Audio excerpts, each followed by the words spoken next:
Hello. Good evening. Oh, I should probably pulled up the questions already.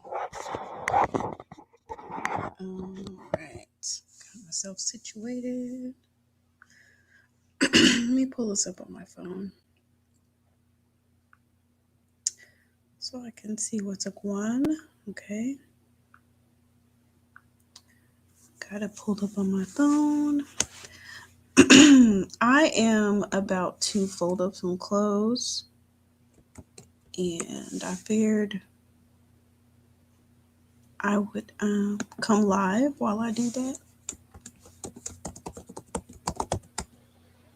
Let me see if I can. Dang it. Let me see if I can pull up these questions. Oops.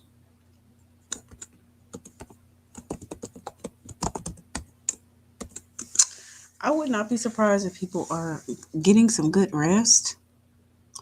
Tomorrow is Monday, and I have no business being up this late, but that's how it shook out. And I was like, well, I said I was going to go live, so I might as well go live. Hey, Selfish Love. Yes, I had a pretty good break. I was really very distracted with Teddy. I think that was probably my main distraction. Let me see if I can. I'm trying to find these questions. I'm trying to see how did I organize it, because I know I saved them in a folder.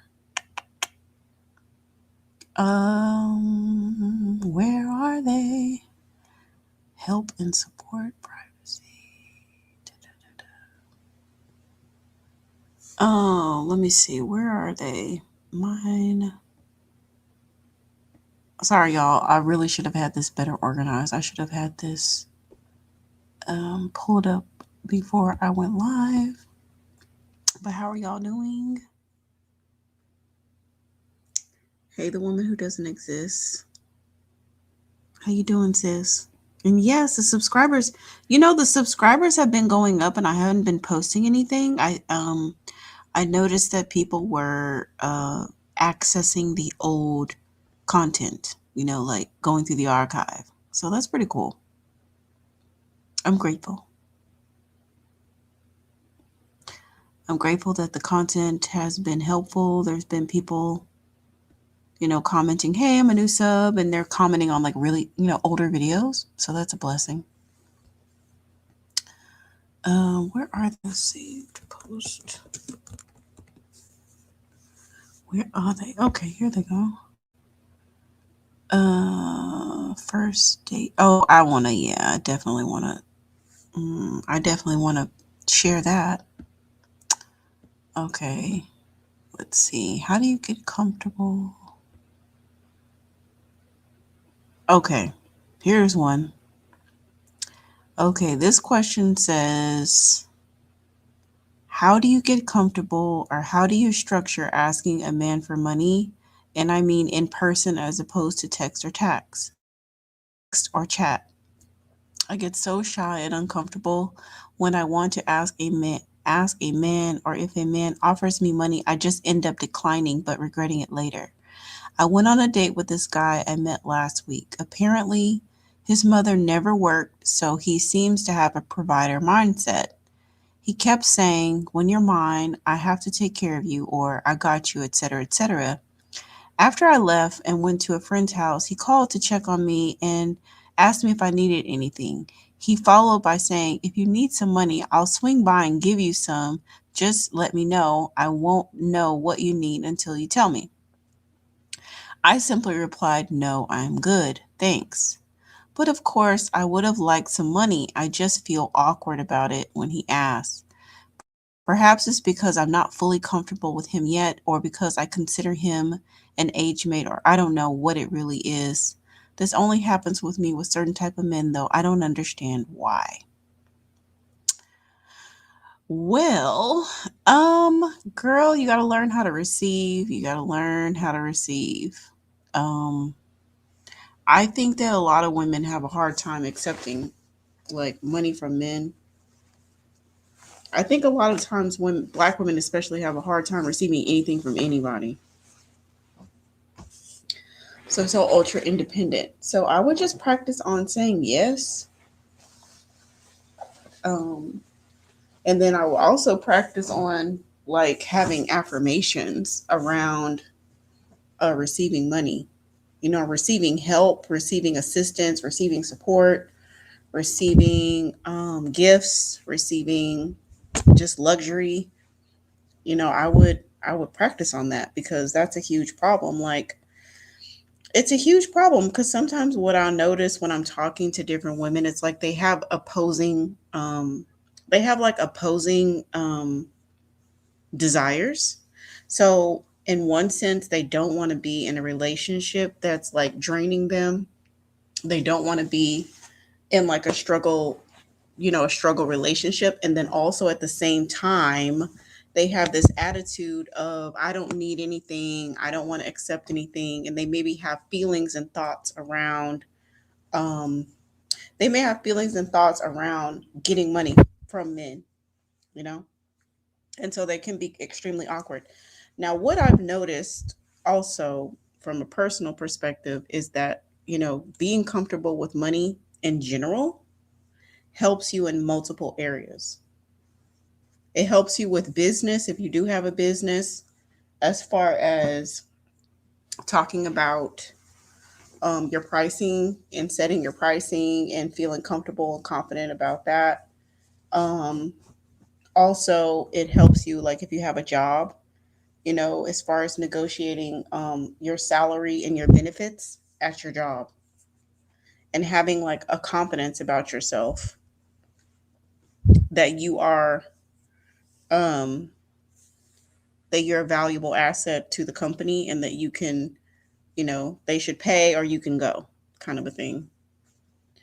So it helps to it helps to have that attitude across the board and just practice. If you know it's a problem and you know it keeps coming up, you have to get to the heart of why how do you feel about okay, what does it mean to you to accept money from a man? What would it mean to you? You have to answer that for yourself. Um, what does it mean to receive help? What do you think that you're giving up if you do accept help? And then you have to kind of reverse engineer what is the problem? Like, why are you not accepting help? If men are offering to give you money and you're saying no, why? You got to get to the heart of it. What is the issue? What is the problem?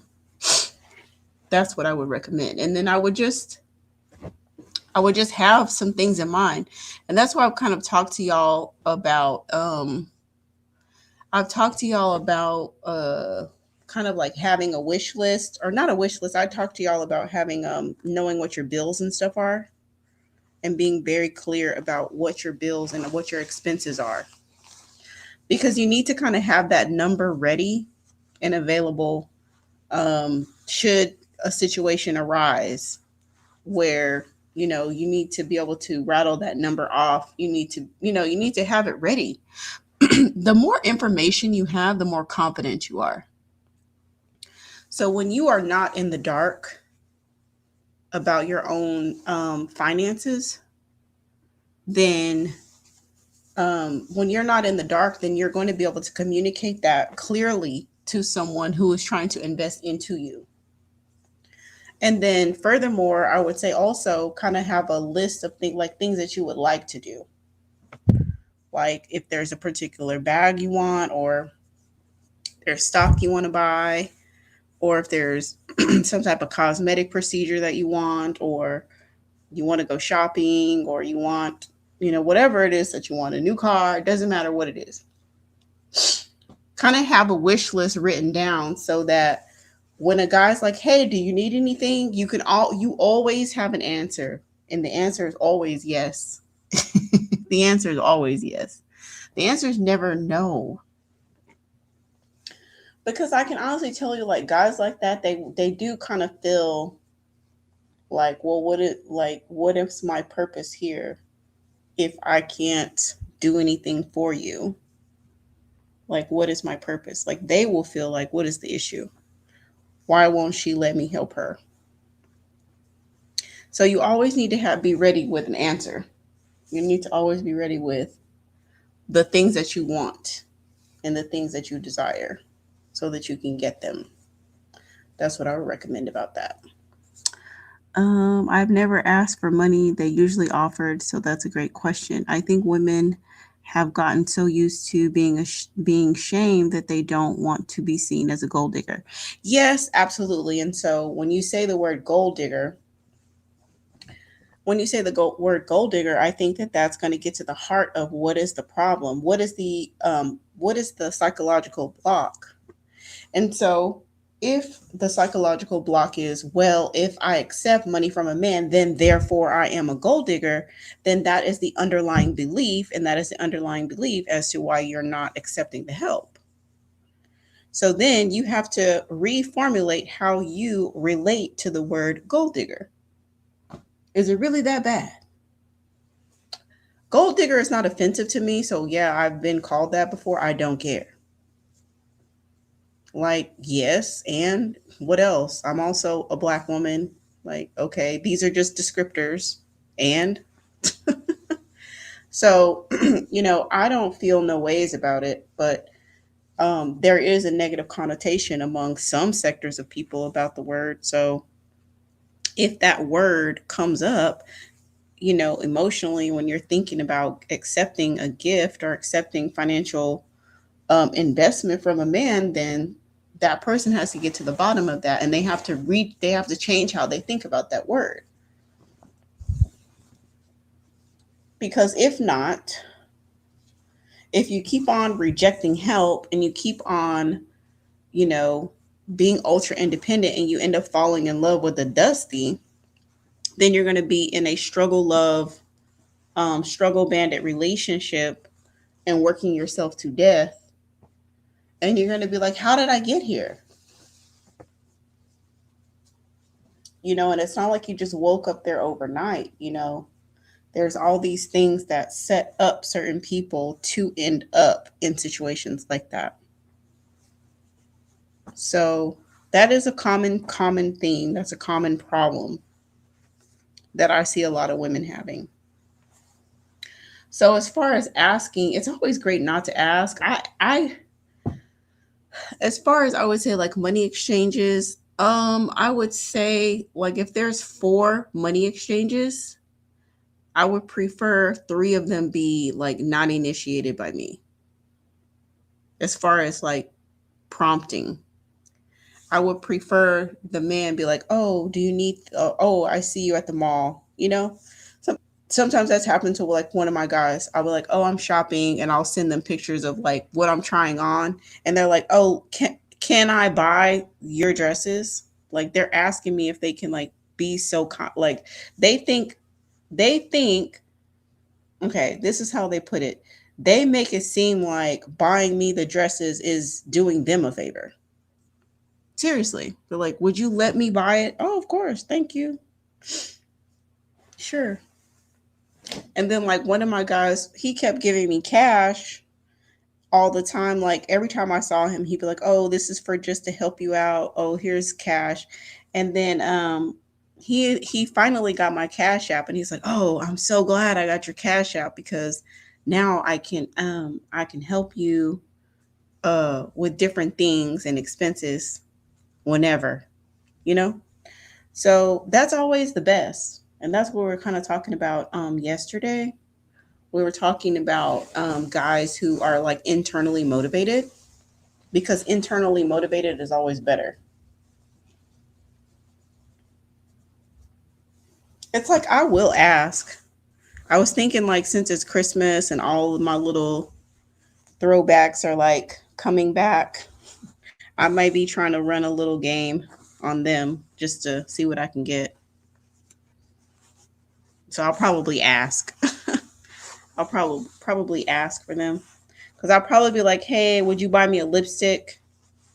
And then they're probably gonna say yes because you know, um, lipstick doesn't sound like much. They're probably thinking like CVS, And then after they say yes, we go to Sephora and it's like $50 Gucci or YSL or something lipstick, right?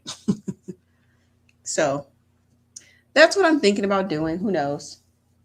I don't know. I was also talking yesterday about how tricks are very time consuming and it's a lot of work. And like, I don't even be wanting to do all that, especially when I'm in a situation where I don't have to. When I don't have to do all that and I can just get it easy, I'd rather just get it easy. Okay, let me look at my thing, see what else. Da-da-da-dum. Okay, hey, I'm talking to this guy without me asking. He said he would send me money for my son's birthday. That was this past Saturday. He continued to ask me how much, so I told him 300. He went on to say he would never ask uh, a something for 300, etc. I replied, "You ask me next time, don't ask if you don't want my answer." So he thinks $40 is good, being that we just met. And if I reject it, then I'll just hold on. And if I reject it, then I'll just reject it. So fast forward, he cashed out me $40 and I refunded him ASAP.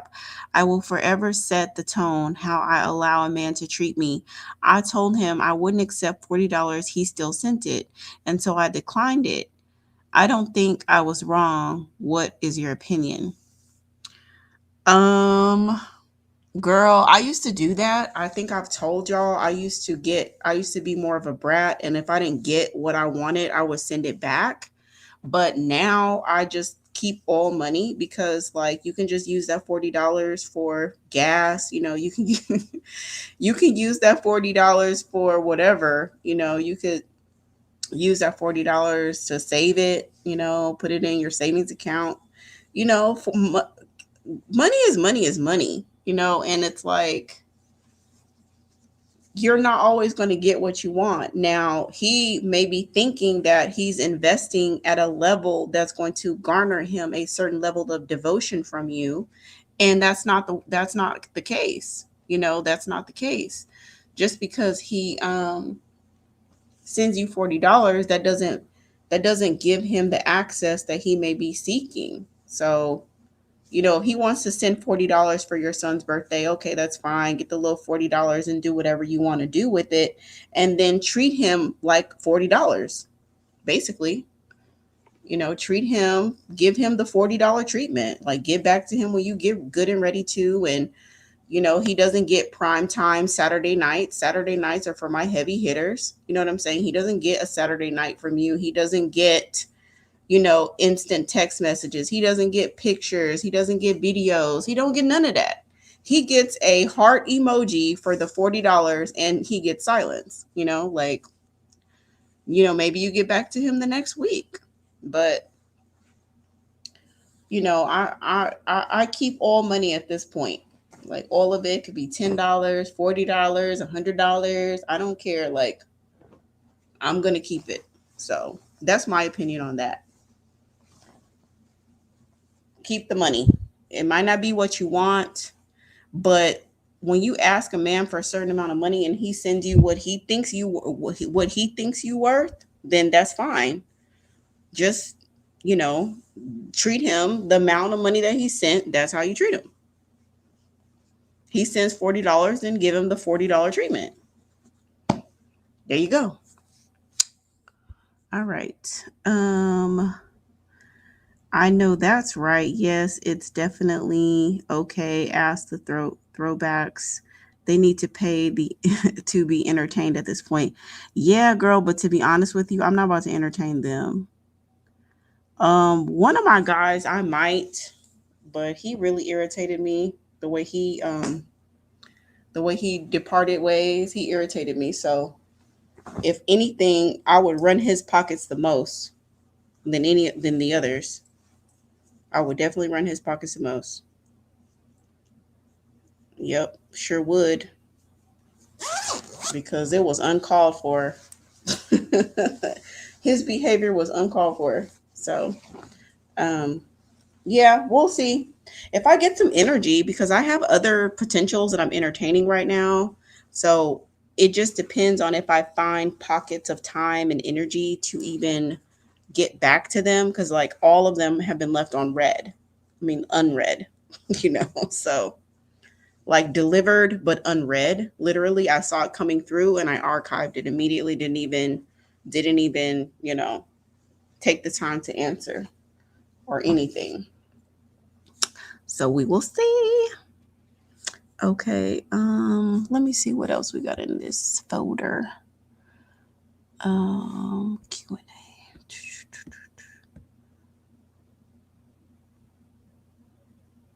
Okay. Why is it so hard to accept that someone didn't love you?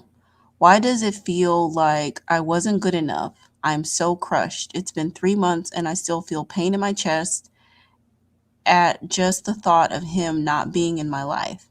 And what makes it even worse is that he is a black man and he literally treated me like trash. From his actions to his words, he never cared for me. Why do I feel like I'm basically obsessing over a man? I spent almost 4 years with him, and 90% of it was horrific and traumatic. But yet, I still find myself missing the 10% of it that was amazing. I literally just cry some days. When will the pain end? When will I forget about him? When will I get back to my old self? I try to put on the front like I'm okay, but truthfully, I'm crushed. I feel like I'm becoming depressed again. It's, oh, hold on. It's almost like I'm literally waiting for him to change and realize I'm the one for him. But I know deep down in my heart that would never happen. I was just a placeholder. Why can't I just accept that? That was my only role in the situation.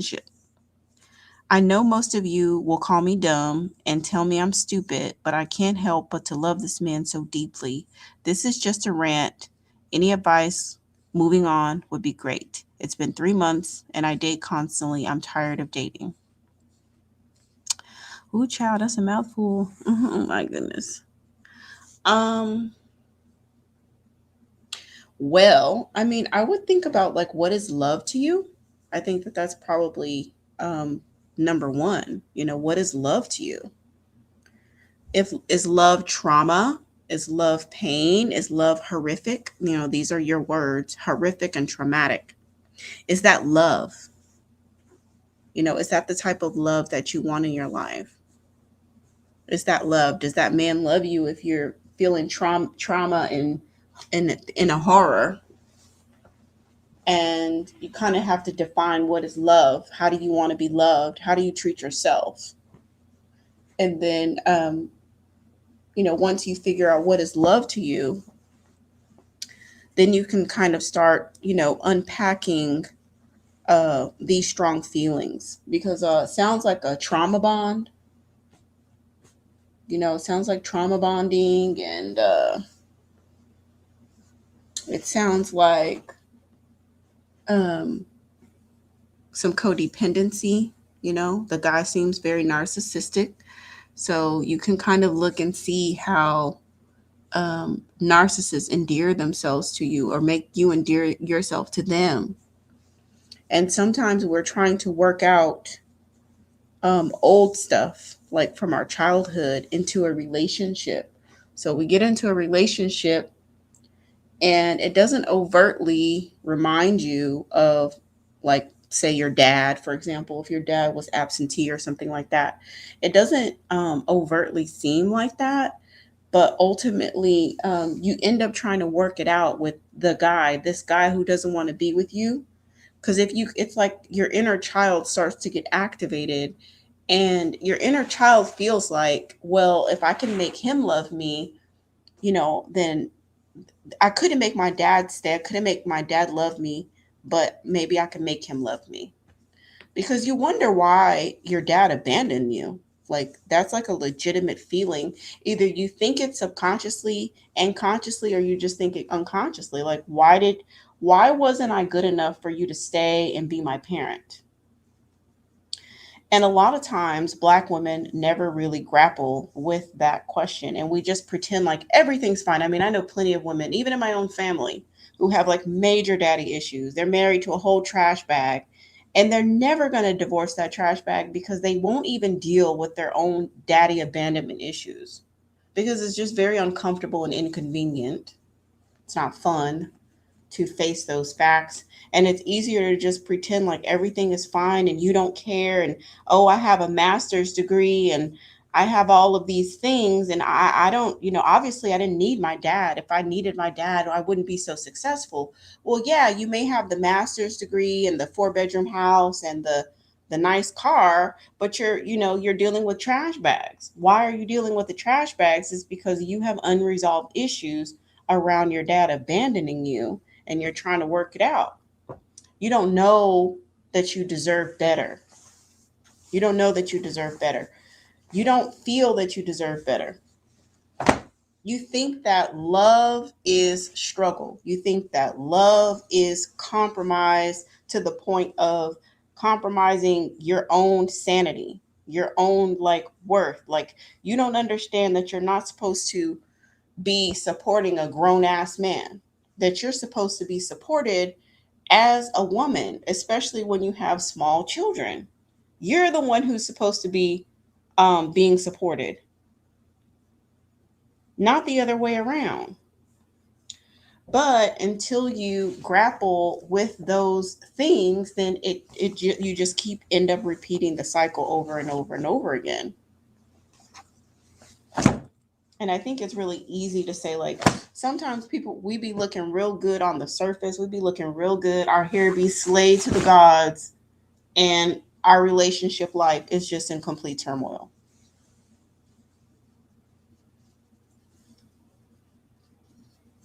Working yourself to death and doing all the work in the relationship and not having a true partner by your side. You're literally, Black women be doing it all.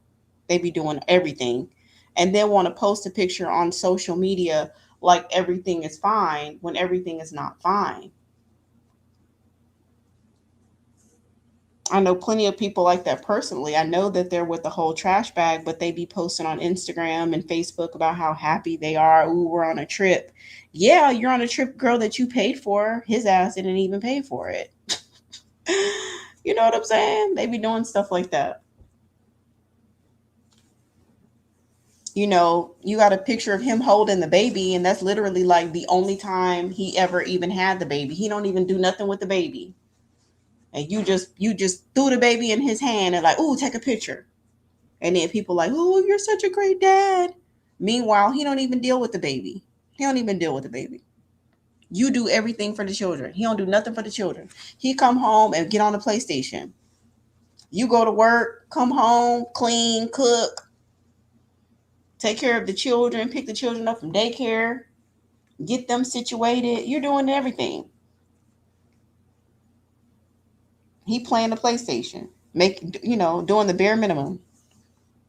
But anyway, I didn't got sidetracked.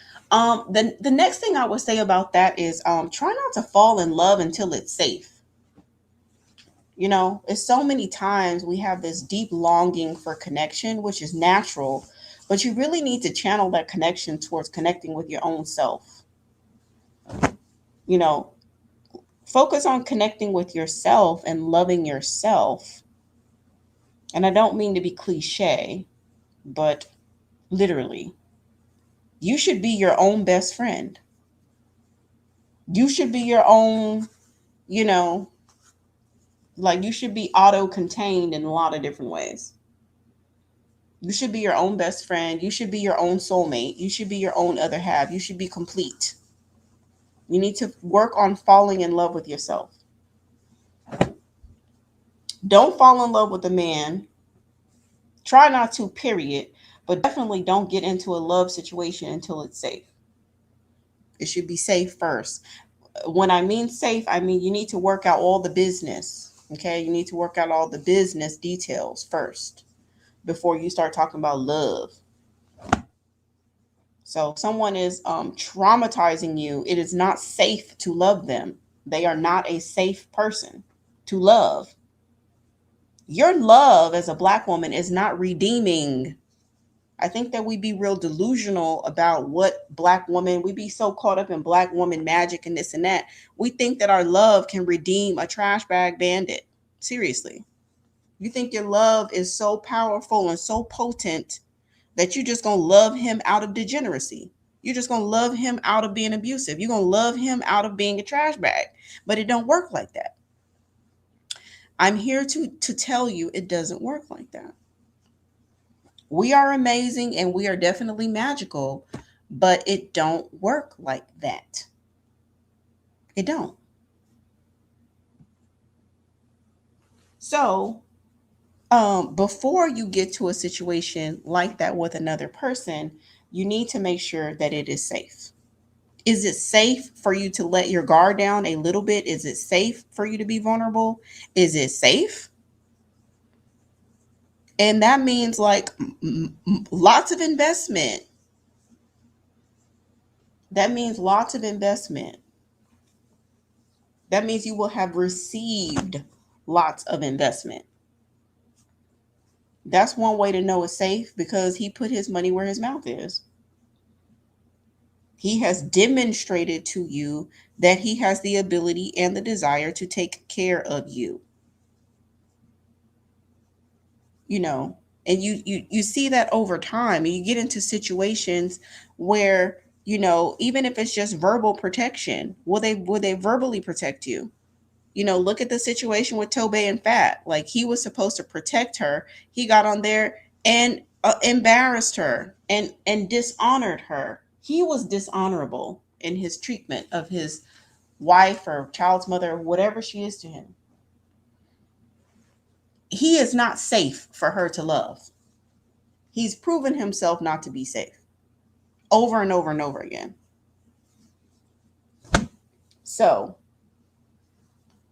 I would get into therapy, do some journal work, do some inner child work, and be patient with yourself as you get out of it. Now, feel all the feelings, feel them, feel all the feelings, experience all the feelings, because you need to know that you don't want to go back there. Sorry, I'm like folding laundry. You need to know that you don't want to get back to that place.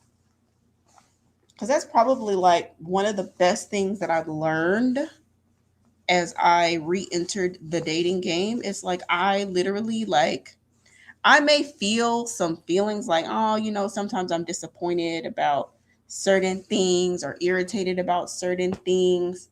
But I tell you, I don't get heartbroken like that anymore. Like I've experienced that in the past, that whole like not eating, not sleeping properly, random crying and all of that. Yeah, I used to do that. I used to do that. But that is for the birds. Like literally, it is not fun to be doing that. It's almost like when you're in a situation like that, it's like you're falling in love with your own fantasy of what it should be, what it could be, what you desire it to be, but you're not even really like falling in love with what it is. Like you have to literally mourn your fantasy of what you thought, like when you fell in love with his potential, like what he could possibly do. When you fell in love with his potential, that potential put a fantasy in your mind about what it could be, what it could possibly be, and you fall in love with that. But that's not safe. You need to grow. I would not say fall in love. I would say grow in love is a better word. You need to grow in love with a man that is safe, that has proven himself to be safe. He's proven himself to invest into you. He's demonstrated that he has the ability to provide for you. He has demonstrated that he has the ability and the desire to protect you. Then and only then can you start to grow the love in him. Start to grow the love. Because when you're falling, you're completely, at someone's mercy, and you're relinquishing all the control of yourself when you fall in love. So you're better off to grow in love. And that will be, very much so hinged on um, what he's demonstrating. What is he showing you? What has he shown you? What has he proven? He should be proving. You should put yourself in a situation where you're proving. Like, y'all, I call it the gym. Like, I be doing like this gym ministry because I'll be talking to ladies at the gym, at my gym. The same stuff I be talking about online, I be talking about in person too, with the ladies at the gym. And it's amazing. Like, I was talking to this one young lady, and she's so beautiful, and it's like she's basically setting herself up to be a single mom. And I'm just like, I just don't know why. I just like, girl, why are you doing that? Why? But I have, I do approach things with a lot of compassion, for the simple fact that I'm very well aware of the indoctrination of Black women and Black girls. So I definitely don't approach it from a wagging my finger perspective, because I get it. Like, I know, like, her planning on being a single mom, I understand the pathology behind it. I get it. I really, really do. And at the same time, it's like, hey, if I can disrupt this from happening, I would like to disrupt this from happening, because you need to understand that you're the prize. Like, you don't think that you are, though. That's the problem. You think that this guy is a prize, and you think that he's going to be doing you this grand favor by giving you a baby, but meanwhile, he's not committing to you. He's not willing to walk down the aisle with you. He's not willing to give you no real estate. He's not willing to put, like, sign insurance policy over to you. He's not willing to do anything besides give you a tablespoon of semen. That's a very low investment. That's a very low investment. But I just think that sometimes when women get into the, like, uh what do you call it, the baby craze, they don't think properly. And also the indoctrination of Black women in the Black community and Black girls. Also that, like, I think a lot of Black women have resigned themselves. Like, yeah, some still hold off on marriage or say they want it, but many of them have, like, they kind of low key know, like, I'm never going to get married. Like, a lot of them feel that way. I'm never going to get married, so I might as well just have my child, or two or three, or however many children I'm going to have, because people like Nick Cannon and people like that saying, like, oh, marriage is European, marriage is, da da da da. Trash bags will come up with a way to justify anything that they do. And so this whole Nick Cannon idea that, oh, marriage is so antiquated, it's a European thing, and I'm so woke, I ain't gonna get married. Because that's prevalent, not just online, but like in everyday Black, relationships. A lot of Black women, including this one I was talking to at the gym, they just don't even think it's a possibility. They've just resigned themselves to, like, I'm just gonna have a kid with this guy. And if I come across them, I'm gonna tell them how I feel. Like, I don't think that that's a good strategy. And you deserve what you really want. Like, you're saying you don't want it because the guys that you're dealing with, they don't want it. But you don't have to change yourself, you can change the guy. You don't have to change yourself, you can change the guy. Because if you indeed want children, you need to bring them up in a stable environment, with a man that's going to be willing to provide. If he won't provide for you, 9 times out of 10, he will not provide for his children. I try to be honest with these girls. I really do. With these ladies, I really don't hold back. I let them know it's very hard. It's very challenging, to be trying to raise a child on your own without any type of help. So don't do it on purpose. You know what I'm saying? Like, don't do it on purpose. Definitely don't do it on purpose. I mean, I could see if you get into a relationship and it doesn't work out, or You've never met anyone that was honest with you. You never met a woman that would be willing to, talk with you and assist you. Then I can understand. But don't reject a woman who's trying to tell you the truth, who's trying to help you, who's trying to guide you, who's trying to give you the game. And then you're like, no, no, no. And you want to go off and literally create a very difficult situation for yourself. Like, don't do it. Don't do it. But yeah, I'm getting off on a tangent. But yeah, so back to what this girl was saying, it's like, girl, you need to just work through this and you need to investigate yourself. You need to find the pattern of the type of people that you've been dealing with, and you need to define love for yourself so that you don't end up being in an abusive relationship, or you're being in a relationship where you're doing all the input and they're not even putting in any effort or energy into the relationship. You have to get to the bottom of how did you get there so that you don't go back.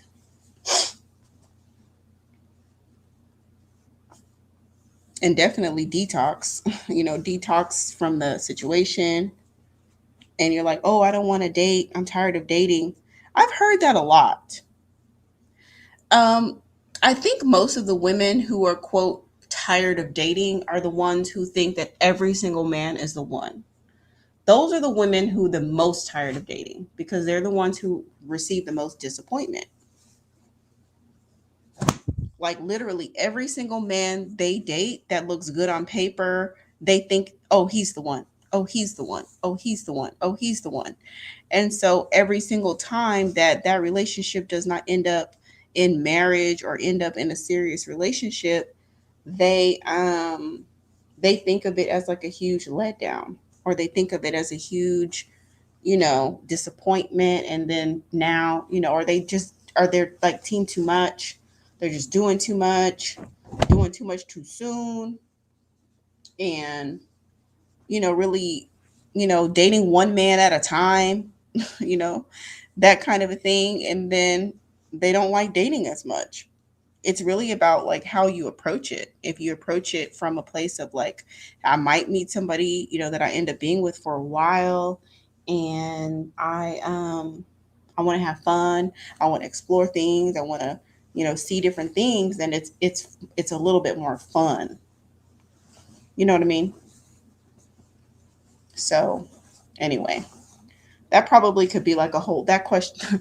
Her situation could be a whole live in and of itself. So let me just move on to the next thing. Uh, what are y'all talking about?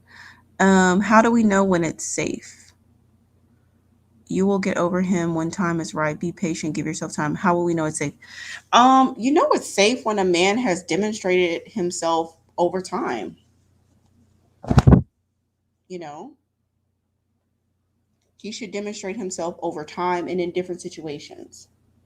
So, like, how does he react when he gets angry? What happens when you disappoint him? What happens if you're late? What happens if you tell him no? What happens if he has an issue with his family? What happens if he's having struggles at work?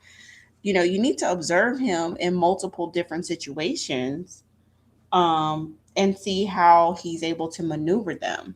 And then also, um, he needs to demonstrate the ability to take care of you, especially if you don't have children and you're thinking of you want children. You need to be very keen to see how he is able to provide. Now, the men that I have dated who are natural providers, I don't ever like. Let me think. Okay, so the guy I'm dating now, on our second date, I didn't ask him for money. On our second date, we went to this really nice restaurant, and we were kind of like waiting on the valet. And I told him that I needed to get my daughter from the babysitter, and he was like, "Oh my gosh, babysitter!" He just put some money in my hand. You know what I'm saying? So I did not ask him for that, but he just was like, oh, you had a babysitter, so he just took care of it, and every single time he takes care of it every time, literally every time. And he's like, I never want you, this is his words, I never want you to come out of pocket to spend time with me. That's what he said. You see? So um that kind of providing, it really is an internal thing. That's what we were talking about last yesterday on the live, about a man having an internal desire to take care of you, or to provide for you. There's, it comes from within him, and there's nothing that you can do. And I've dated multiple guys who are providers, and usually they just come out the bat and they look at your life and they see how they can make it better. Like, they just look and see what you got going on, and they just want to make it better. Anything, especially with your car, they're going to be, ready to take care of it. um just whatever you got going on, they're going to look at your life and see how they can make it better. And I noticed that sometimes when you look like very expensive, it's just like, duh, it's just like a no-brainer. You know what I'm saying? Like, obviously this woman is expensive. Obviously she likes nice stuff. Obviously obviously she's well taken care of. Obviously she's high maintenance, obviously.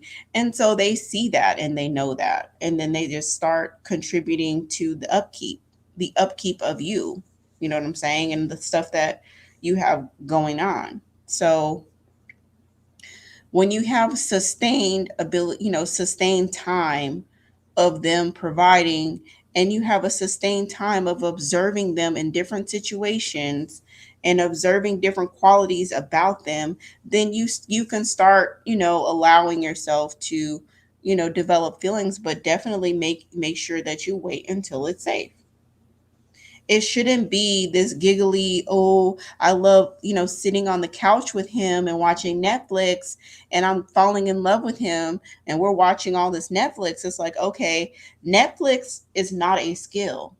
Okay, watching Netflix is not a skill that's going to keep your family together. That is not a barometer to judge his character as a man. His Netflix watching ability should not be in the equation. You need to see, how is he catering to you? Does he think ahead? Is he a planner? um does he, want you to be, does he enjoy watching you be comfortable? Does he contribute to the comfort in your life?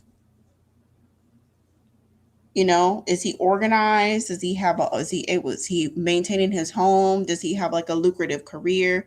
These are all the things that you're gathering, which is why, there are some people that'll be like, oh, you can meet somebody in 4 weeks or 3 weeks and fall in love and get engaged. Be careful with that. Okay, be careful with that.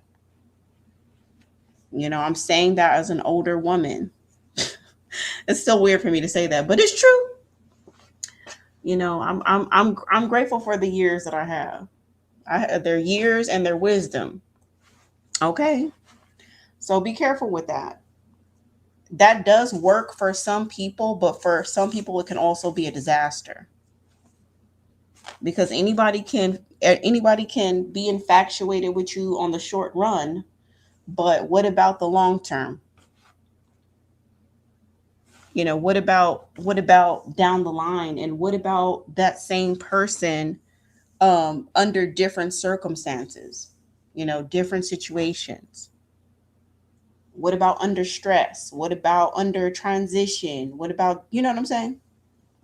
So those are the things that you need to be aware of. And never give it all and then keep leveling up. Even within the relationship, continue to level up. Continue to network, continue to have conversations, continue to take care of yourself first and foremost. Even as a mother, even when you become a mother, do not allow your children to become your everything. To continue to put yourself first, because you're not going to be any use to them if you're totally depleted. And you always need to um He needs to look at you and know that you can leave and get a better man. That isn't to say that you're going to leave and get a better man, but he needs to think that. So that's why you're going to stay fire and you're going to stay leveled up. Because whatever he did to get you, he needs to continue to do to keep you.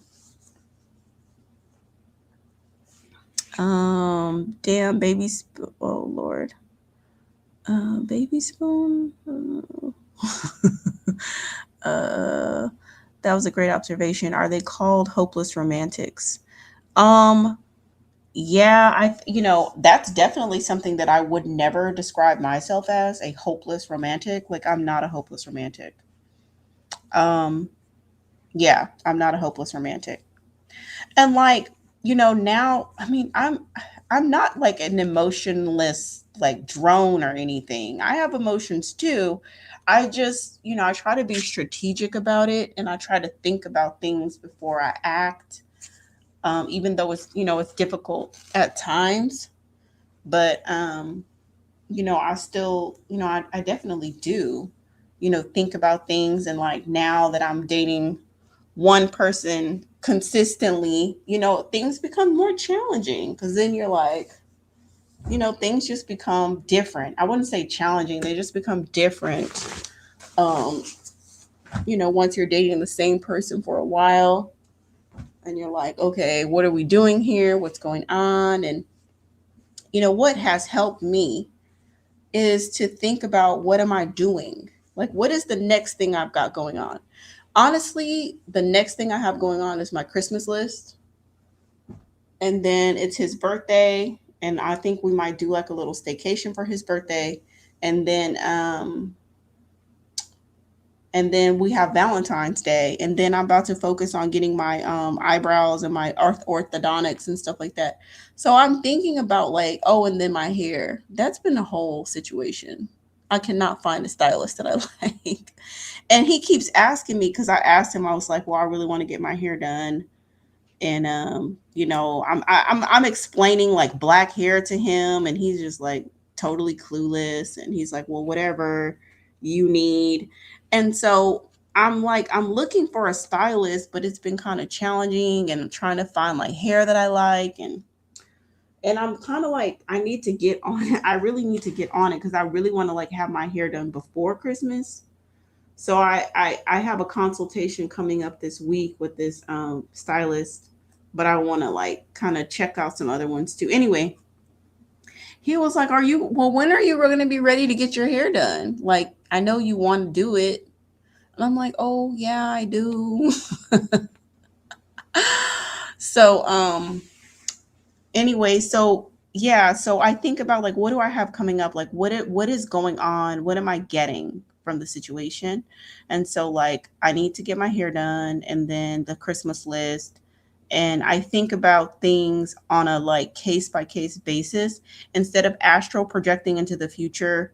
I try to stay with the present moment and like, what is the exact next thing that I'm doing? What am I doing in this relationship? Or like, what am I trying to achieve from this relationship? Instead of thinking like, oh, I'm a hopeless romantic, I'm so in love and I'm at his mercy. Like, no, I don't do that. um okay, did I get all y'all's questions? Oh, dun. Okay, let me go back to the Q&A because I might enter like one more before I go to sleep, because I said I was going to be on here for like an hour and it's an hour. Okay. Hey, I keep attracting men who are attracted to me because of my independence. When dating, I express that I like to be ideally married into a hypergamous situation, but many of them see me as the woman they want to build with. I often make more than the men I date, and I've often accomplished more things than they have. They say they're attracted because it encourages them to get it together, but I don't want to be the why they're with me. I don't want that to be their why as to why they're with me, if that makes sense. Is it something I'm doing? I feel that I can't change my income or the fact that I'm ambitious. Um This woman is actually absolutely gorgeous. Girl, listen. You need to probably find an older man. That's probably your number one problem, is that you are trying to deal with men your own age, and that's probably one of the bigger problems. So you need to go older, and then you need to change your demographics. So if you are in a town like Atlanta, for example, like I would leave Atlanta. I like, for heterosexual black women, there's really no reason for you to be in Atlanta. Like literally, get out of Atlanta, because the prospects of you finding a viable mate is low. There's too many women for each man. So there's no urgency. There's no, you know what I'm saying, for a man to commit or anything. So where are, like, I would like, if you're somewhere that you can get up and go, you don't have children, then you're not in a school district, you're not da da da da da da da. I would get up and go to a city that has a high ratio of men to women so that you have options. And then go older, go refine, and get into some different circles, because you don't want to be with a man that's going to try to build with him and, you know, be his come up woman for him, for you to give your best years. I've seen so many women giving their 20s to these come up situations. I mean, I've seen it because I talk to women all over the country that are dating, you know, dating and this and that. And I see so many women who are young and vibrant in their 20s, and they're giving their youth to these struggle situations, and it's not always necessarily a bandit, but it's a man who has not proved himself. I think that as Black women, we have less opportunity to date for potential, or date like a man who's like figuring his life out and who's on his way. I think that as Black women, we're better off dating a man who's already figured 80% of things out already, who's already 80% of the way there, or 100 between, I would say, find a man who's in between 80% and 100% there. You know what I'm saying? That way, you don't have to be the come up woman. You don't have to be the woman to build him up and while he's figuring everything out. Now, is it fair that other women get to do it? White women get to do it. They get to be with someone in college, marry their college sweetheart, and then eventually the sweetheart, you know, retires them, and then they can raise the kids at home and then go back to work later on. Yeah, no, maybe it's not fair. It's not fair that we don't have the luxury to do that, but we kind of don't, because of all the different baggage and the different circumstances and the different you know, unique things about Black women. We really like don't have the luxury to do that the way other groups of women do. We're better off to be like Eve. You know, Eve didn't get with him when he was like coming up and figuring his life out. Eve got with her man once he was already established. Okay. And now they're in this loving, long term relationship that's very, you know, healthy. She looks beautiful. She's glowing. You know, she's thriving. And like when you get with a man who's established like him, he could be with a lot of women. He went after Eve aggressively.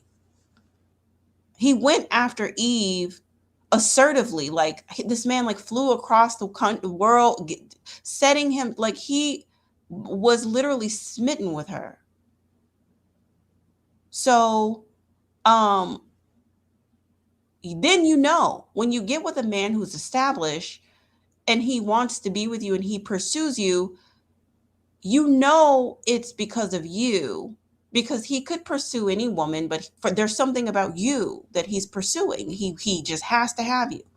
And so that's what I think is the best strategy for Black women, especially Black women who are you know, closer to 30, you know, in the 30s or whatever, late 20s, 30s. That's the best route.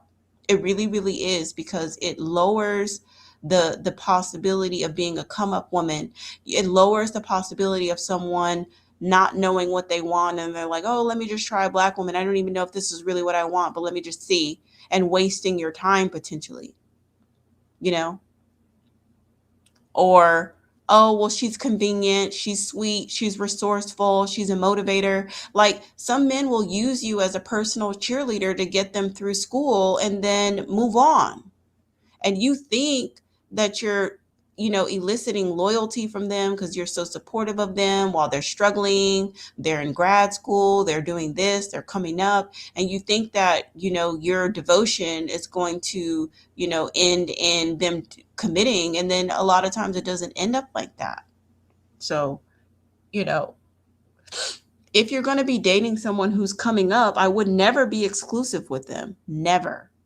If there was someone who's in grad school or residency or an intern or whatever, I would date them casually, but I would not date them exclusively, because you could be dating a resident and then meet an attending the next month and get married. You see what I'm saying? So why would you commit yourself wholeheartedly to a resident, and block yourself from meeting the CEO of the hospital who owns the whole hospital chain? You see what I'm saying? Or someone on the board of directors, when you could be going down to the mixers or to the gala or the fundraiser and bump into the board of directors and come up on a better situation for yourself. You see what I'm saying? So don't lock yourself into a come up situation wholeheartedly. It's silly. Now, of course, they want you to stop dating other people. They want you all to themselves so that you can be like, they'll see other people, but they want you to commit to them while you're being their come up woman. Possibly you're gambling with your time. And the most precious thing that we have as women is our time. It's the most precious thing you have. So use it wisely, invest it wisely.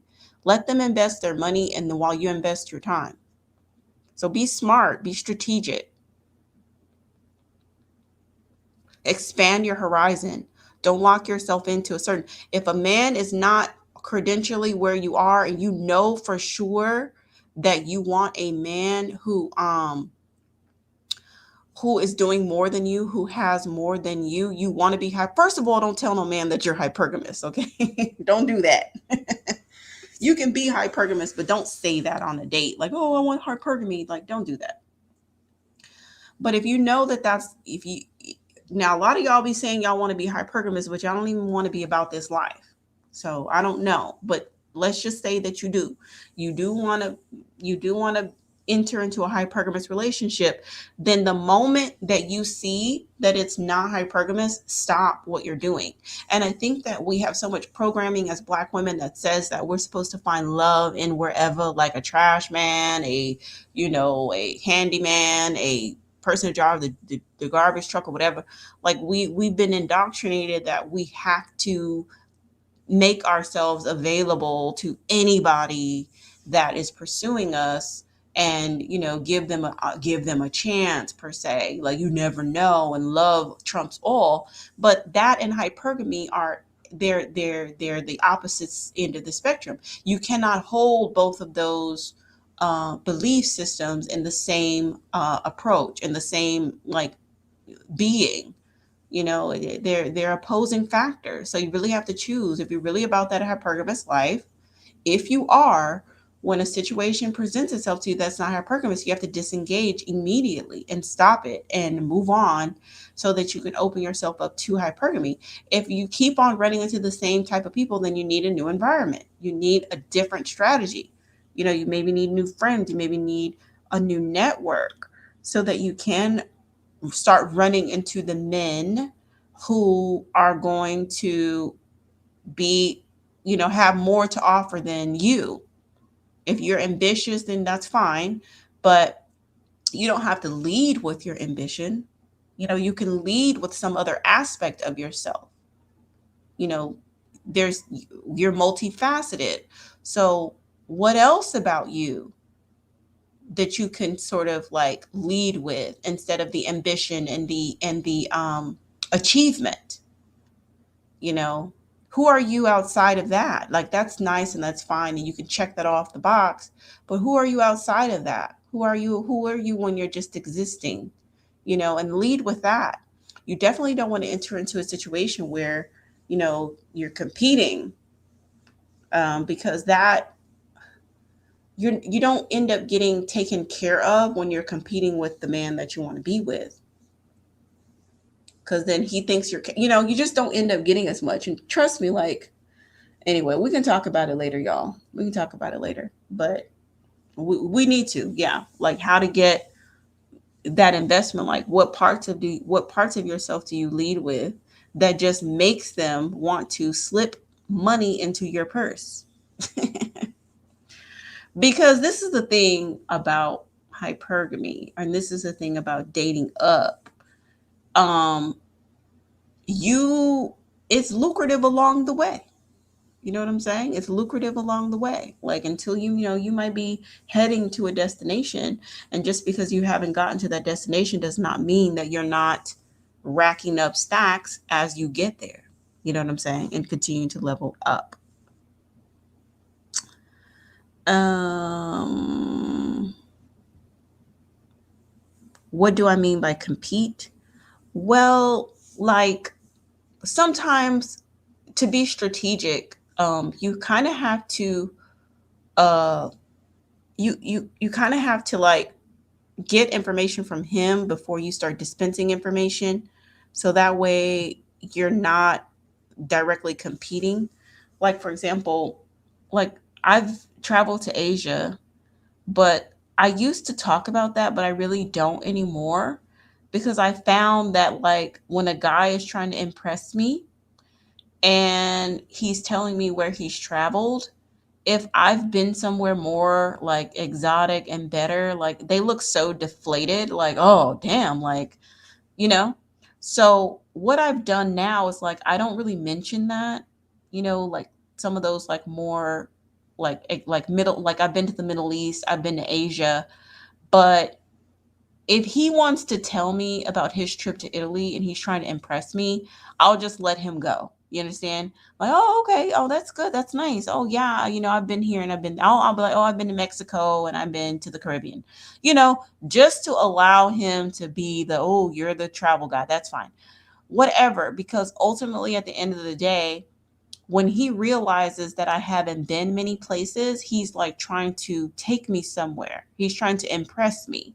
So, yes, I've maybe traveled further than him or done more. I'm just giving an example because I've been to those places. But at the end of the day, okay, me having a conversation with you about this, and I can puff out my chest and be like, oh, I've been here, I've been there. And then now you're feeling deflated, like you can't, like, what would I ever do to impress her? Or I omit where I've traveled, or I smile and I giggle, and then now I'm getting flued out somewhere, or I'm getting money or whatever. So, that's what I say when that's what I'm talking about when I say don't compete. Be more strategic, because um that's what if you're dating, like my particular style, there's plenty of style brands of dating, and there's different approaches, but in my particular approach, I'm always, material driven on, like, the next thing. And so it serves a lot of purposes, not only material gain, but of course it helps vet the guy, and it helps establish, like, what he's capable of in terms of provisions. So it really does feed um, multiple birds with one seed. So that could be with education, that could be with, like, job experiences. And I try just, like, not to talk about work at all. I try not to do that. And I've been experimenting with, like, um different job titles, you know, and I found one that's really working for me. So that tends to help me. Downplaying what I do professionally does kind of help me get more investment. So the thing about being mysterious is like a lot of these things unfold over time, and a lot of these things will be revealed over time, and they feel like, oh my god, every time, I take you out on a date, I learn something new. And that's a good thing. That's a good thing. Like, you don't want to be a blabbermouth that sits up and just reads your entire resume, your entire life story in the span of 2 or 3 dates. Because then what is there to look forward to? What is there, to discover about you? It should be like an onion that's like peeling back layers, or a flower that's blooming, and you're getting closer to the core. But don't just sit up and blabbermouth, because it does come off as like, you don't want to be work. You know what I'm saying? You want to be an escape from work. So they compete with their colleagues. They compete all day, and you don't want that energy. So you want to think about fun things, about like light things, and um you know personal things, and things of that nature. You know what I'm saying? And not less about achievement and um, outputs, and more about, you know, experiences and feelings and fun things and light things and artistic things like that. So yeah. Okay. Yes, I have had a lot of that happen. Do you mean competition with other women or with him? I'm talking about competing with the man. Women have a competition, but it's very like non. Um, it's like, what can I say? It's like, it's non women. Yeah, there's a competition, but it's non confrontational. In other words, you're going to you're going to get your hair done, you're going to look your best, you're going to express yourself, and you're going to go out and you're going to do you. And then I'm going to do the same thing, and then I'm going to attract whoever I attract, and you attract whoever you attract. Is there competition? I guess maybe, but not really. You know what I'm saying? Because really each woman just has to kind of do her own like manifestation of her own best self, and attract whoever you attract. But of course, you can't like be like, anytime you activate and try to like interject yourself into something or do something or da da da da, then that moves into being masculine. You know what I'm saying? Rather than just sitting there and attracting whatever you attract. That's a different energy. Good morning, Mocha Mommy. Good morning. We're just wrapping up because I said I was going to be on here for an hour, and it's been an hour. So I am getting ready to sign off. I have more questions that I'll get to at another time. And yeah, because that's what you ladies say you want, more Q&A and more game and more strategy. So that's what I'm like focusing on, and less on other stuff. So that's what we're going to be doing over here. All right, beautiful people. Y'all have a good one. Y'all take care. And if you haven't, please like, share, and subscribe. All right. Peace.